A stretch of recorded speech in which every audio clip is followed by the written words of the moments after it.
Today we visit a state park built on fishing that had to take a construction break but is back and better than ever. We also take a field trip to Kentucky and a lost river. All that and our weekly tips on hiking and outdoor safety on this edition of Arkansas's Great Outdoors.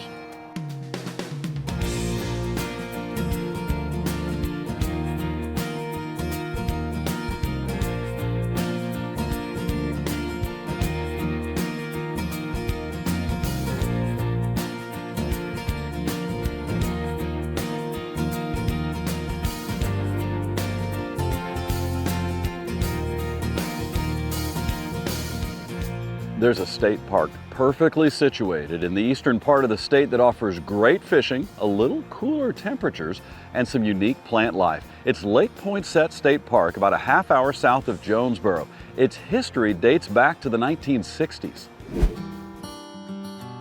So Lake Poinsett was started in 1960.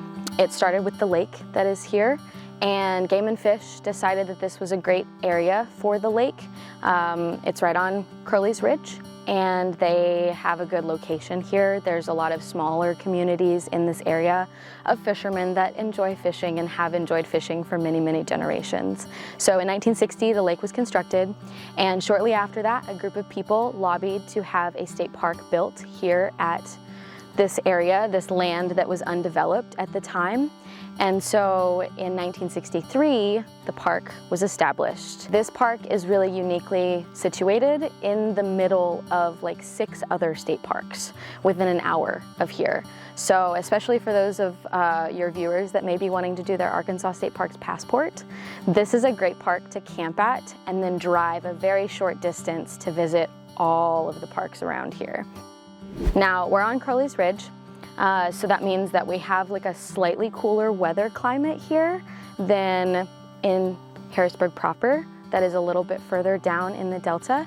And we see a lot of the cool trees and stuff that you'll see at Lake Frierson State Park and Crowley's Ridge State Park, like pawpaw trees, mayaples, beautyberries, that sort of thing. People in this area love to fish. We have fishermen coming all the time. We're one of the only bait shops in this area, so we sell a lot of bait. We have worms, we've got shrimp, we've got shad, we've got minnows, all sorts of things to buy. We've got lots of tackle lures and hooks and things like that that you could possibly need. And right now, the lake has been reopened. We have some splashing behind us, some fish feeding happening. The lake was just reopened in 2022 for catch and release fishing. And then in 2023, they have started allowing people to come and fish for brim and catfish at their full limits. We are hoping sometime in January that they will start allowing people to catch and keep some of the bass and crappie that are here. But right now it's just catch and release for them because we're trying to get their populations up. It's surprising, I've met a lot of people that say that they didn't realize our lake was back open. So we are very excited to let everyone know that they can come and fish here again, and the lake is full. We are about to go on a small hike. I want to show you some of the plants that are really unique to this park. And this is our Great Blue Heron Trail. This one goes right by the lake. So if you want to see some lake views or see some fishing paths, maybe you want to hike in a little bit to go fishing, this is a great trail for that. But we're actually going to go on the trail that's right behind our visitor center because that's where our pawpaw grove is. And we will take that hike a little later in the show. You'll see some pawpaw trees and find out which native Arkansas fruit will make your mouth go numb. But first, let's get a tip from Mallory Lindsay from Bad Boy Mowers on how to hike better. When hiking on the trails, safety is always #1. If you happen to be hiking a trail that you're not familiar with, or maybe has multiple trails on it, go ahead and take a picture of the map. Another great safety tip is leave a map in your glove box with the trail that you're taking highlighted. This way, whoever comes to find you will have a great starting point. Now, don't let your guard down just because it's a 1 to 2 mile day hike. In fact, most people get in trouble when it is just a day hike.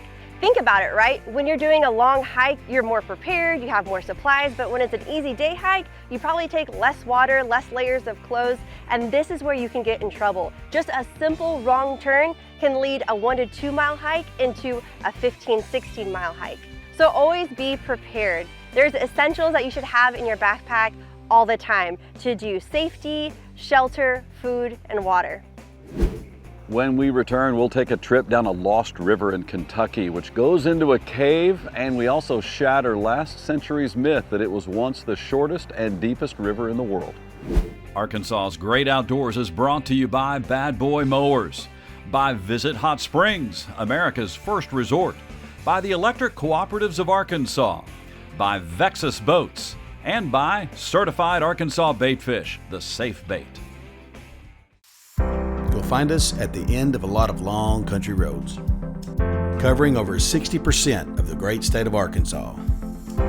Our 17 electric distribution cooperatives are working day and night to provide reliable, affordable power to over 500,000 homes, farms, and businesses, just like yours. The Electric Cooperatives of Arkansas.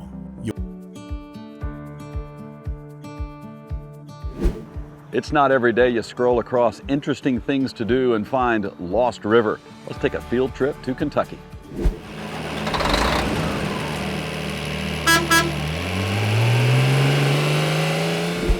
Kentucky has a lot of great outdoors experiences, but when Lee and I were traveling through the Bluegrass State, we wanted something a little different. We're here with Justin at Lost River Cave in Bowling Green, Kentucky. Justin, will you please tell us a little bit about the history of this cave?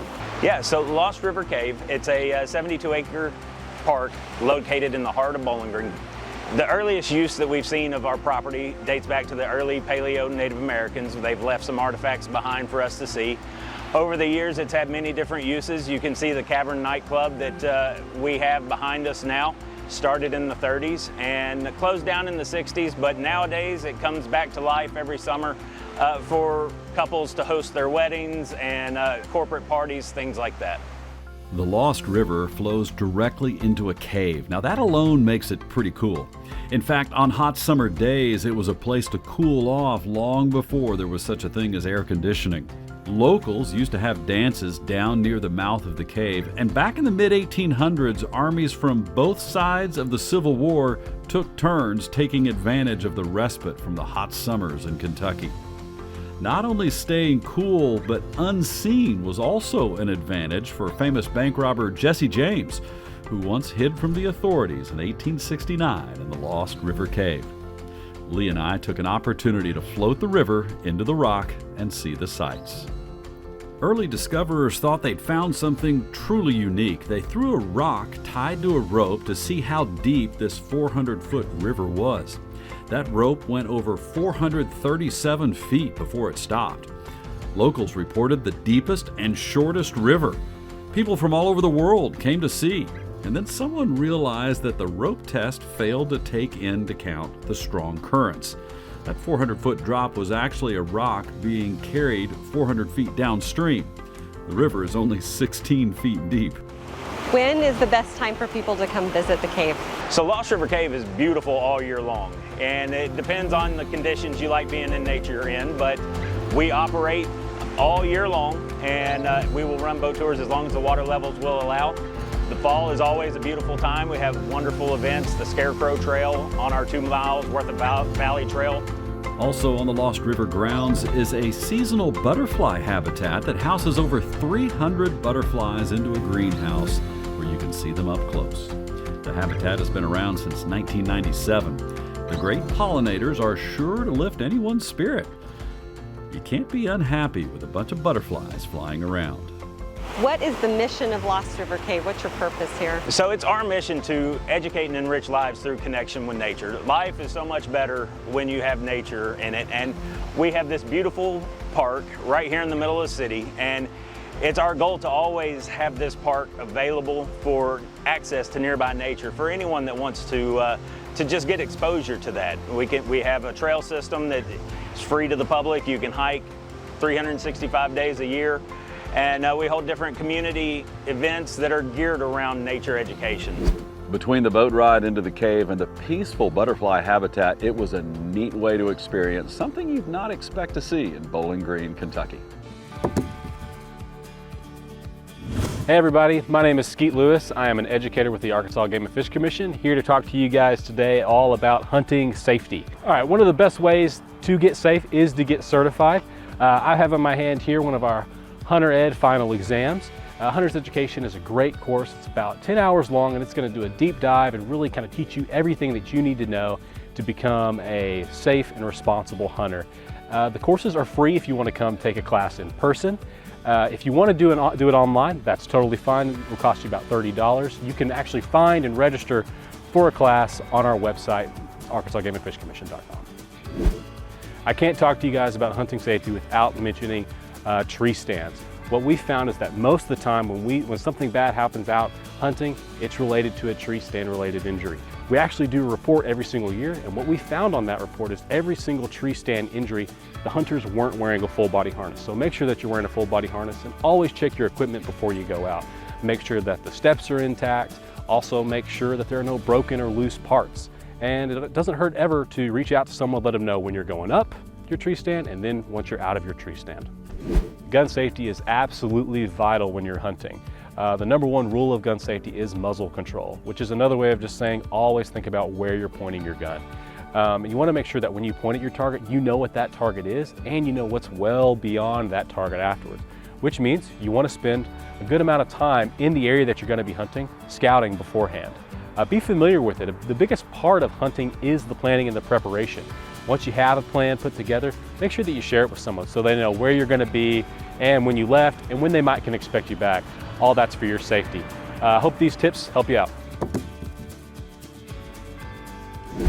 When we come back, it's back to Lake Poinsett State Park to find out what you can eat in the woods that will make your mouth go numb.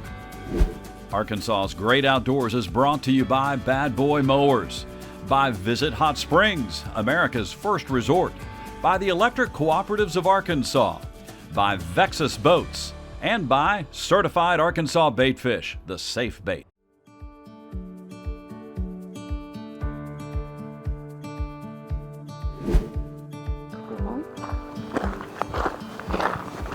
All right, so this is Palewood Trail. This is the trail that exists right behind our visitor center. So we have a lot of locals actually that come and just park. They don't even come into the visitor center. They just come park and walk right on. Nice. So yeah, we've nice. got a few that come and jog. We've got a few that come and walk their dogs and everything. So it's a great thing. Yeah, just beautiful. Yeah. And this is where we'll find a pawpaw grove, right? Yes, so there's a pawpaw grove right behind here. This is our very own pawpaw grove here at Lake Poinsett State Park. All of these lower trees right here are pawpaws. We also have a few of them that are taller, way up there. But they all have this characteristic large leaf on them that is pointed at the end, but is very long and just pointed there. If you crush the leaves a little bit, they smell a little bit like bell peppers. So, would not recommend this at any state park unless you're with a ranger, because it's illegal to tamper with any of the plants or animals at our park unless you're like fishing and have a license. So, but lucky for you guys, you're with a park ranger today. So, it smells like cut bell peppers. It does. Yep. It does smell like bell pepper. That is so fun. These trees will produce fruit that are around this big, and they kind of look like a giant peanut. They have that like classic peanut shape to them. And if you open them up, they kind of taste and smell like a mixture of a banana and a mango. Oh wow! So they're edible. And, okay. Yeah, it's like a custardy texture to it. It is reportedly Thomas Jefferson's favorite fruit, and it grows all over this area in Arkansas and then up north into the New England states. But it is a native fruit that has not been cultivated because the fruit does not ripen off the vine, and it has to be consumed within a couple days of ripening. So this is a wild fruit that, unlike apples or pears or cherries or anything like that, this one hasn't been cultivated because it doesn't ripen in the same way where they can pick apples pretty early on before they're ripe and they ripen off off the tree. These guys, if it's off the tree, it's gonna mold before it ripens. So, is this something we should be cultivating in our gardens at home? honestly, this would be a great plant to introduce to your own landscape because it doesn't take up a whole lot of space. It grows pretty small anyways, but you do have to make sure that you have a few different kinds that are genetically different because they're very particular and they won't produce fruit. Like, you'll have beautiful trees, they're great, but it won't produce fruit unless it has enough siblings around it, cousins around it that are genetically different enough that it'll pollinate across the trees. Aren't the pawpaws mentioned in the Jungle Book? I believe they might be. In the bear's song. Yeah, yeah. I think he talks about the pawpaws. Yep, and they are a very delicious fruit, honestly. Are they? You've tasted it. I have. So we're right outside of our visitor center, and this is one of the other native plants that I really love here in Arkansas, and it's called a beautyberry. And they're beauty berries because they're really, really pretty purple here. So these are all over Arkansas. Sometimes you'll see them on the side of roads, in woods a lot. We have some right outside our visitor center planted so we can talk to people like this. But these guys are really cool because, one, when they're ripe, you can eat maybe one or two of the berries. These have been popular for many generations to use in jams and jellies. But raw, you can eat one or two before they're gonna make your mouth go numb.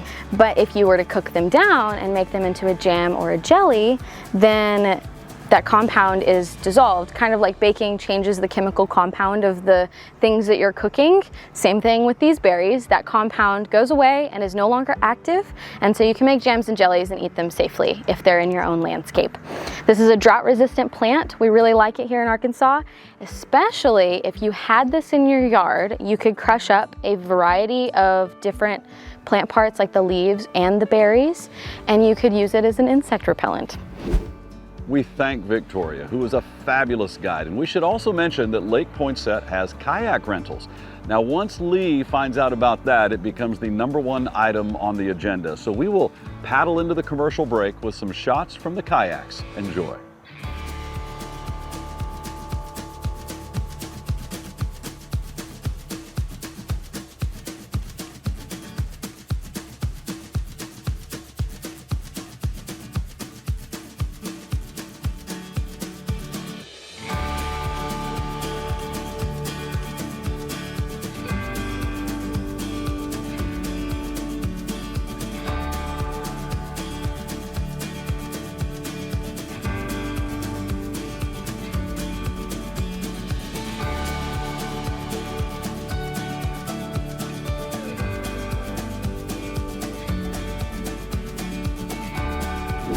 Arkansas's Great Outdoors is brought to you by Bad Boy Mowers, by Visit Hot Springs, America's first resort, by the Electric Cooperatives of Arkansas, by Vexus Boats, and by Certified Arkansas Baitfish, the safe bait.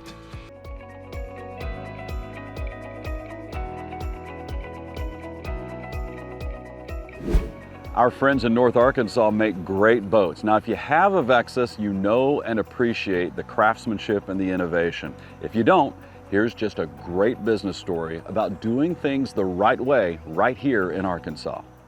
What if we forked the nose of this and provided a wider platform at the deck? Everybody else's boat has the same front end. Ours has a forked front end, and that's there to widen the bow to allow you to have more room when you're fishing.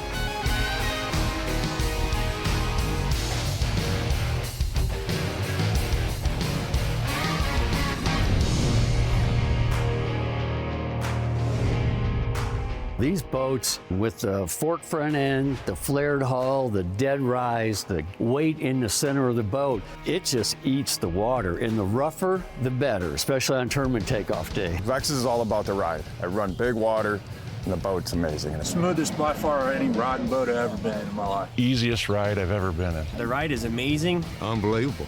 The ride on it is incredible. The fiberglass manufacturing process at Vexus is incredibly different from anything else I've seen in this industry, and that starts with our infused composite construction process. Infused composite construction is all built under vacuum to get the exact thickness every time, to get a very, very close weight every time. It gives you a much stronger part because because your glass to resin ratio is much higher. And it gives you a lighter part because of that as well.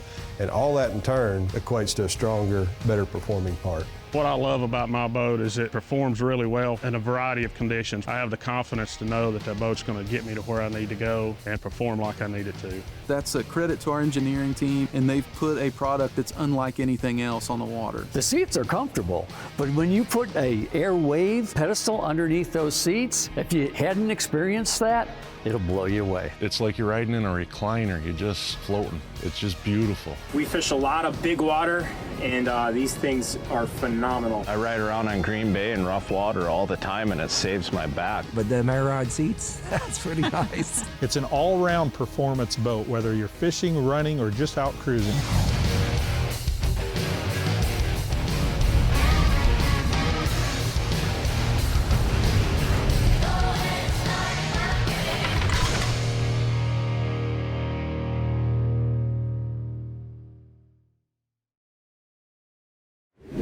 While visiting outdoors trade shows, we get to meet a lot of interesting people who share our passion for all things outside. Here's Steve and Bill, two funny guys sharing a way to make a serious difference in our outdoors. We consider cleanups the gateway drug to helping the world out. You don't want kids to do drugs, do you, Bill? Well, in this case we do, don't we? Aspirin is good. Exactly. You know, it's not bad. But anyways, the whole idea of this is to have people, when you go out there and you see something and you clean it up, you feel good about it. You know, I've cleaned this up, and then you want to keep it clean. And then people have to take responsibility. They think that the state, the federal, the local government is responsible, but no, you are. So and to have fun, by the way. Yes. Very important. Yes, absolutely. This is super important. Our battle cry is, if you're not having fun, you're doing it wrong. And so if you're not having fun, guess what? You're doing it wrong. And don't do that. So we do have a new program that we just started up. Put your hand to cover it. Yeah, that's good. And it's called Adopt a Place, or Adopt One Place. And the reason why it's the word one is that what we're asking people to do is to find an area that's easily cleaned up in about 30 minutes or less. Something small. Something small. Don't take on the Grand Canyon. Okay? Right. On the Adopt One Place concept, what we're actually aiming at is that pick it up for 8 weeks is our suggestion. Or suggestion about that. Give or take. And what you're actually doing is two things. The first is you're changing your own behavior. You're starting a new habit, a new way of doing things. You're taking care of one discrete, easy place to do, and you do it for 8 weeks. And you can invite other people to do that too with you. Yes, exactly. And the second thing you're doing is you're changing the behavior of all the people around you.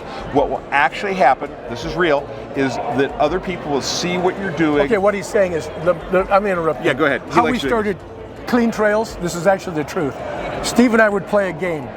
I would spot it, and he would pick it up, and if I missed it, he would say, "You missed one." Really nasty, snarky, and we had fun. So we Tom Sawyered people into joining us. That's how Clean Trails started. And this is what this is. Once you start cleaning up and having fun and enjoying yourself, people will join you. Other people will join you. So folks can find us on nationalcleanupday.org. We also have cleantrails.org, which of course is our founding organization. And then the other one is for worldcleanupday.us. We actually take care of the United States in conjunction with World Cleanup Day, held in 193 countries everywhere. We thank you for watching today. You got to see a great state park situated among others for those who are looking to fill out their state park passport. And there's a fishing history on Lake Poinsett and unique plant life on Crowley's Ridge. And speaking of unique, how about a boat ride into a cave or a beautiful butterfly habitat? Our field trip to Bowling Green, Kentucky showed off both. And finally, if you'd like to participate in National Cleanup Day, log on to nationalcleanupday.org to see what you can do to help maintain our trails so that we can all enjoy Arkansas's great outdoors. We thank you for watching, and we look forward to seeing you next week.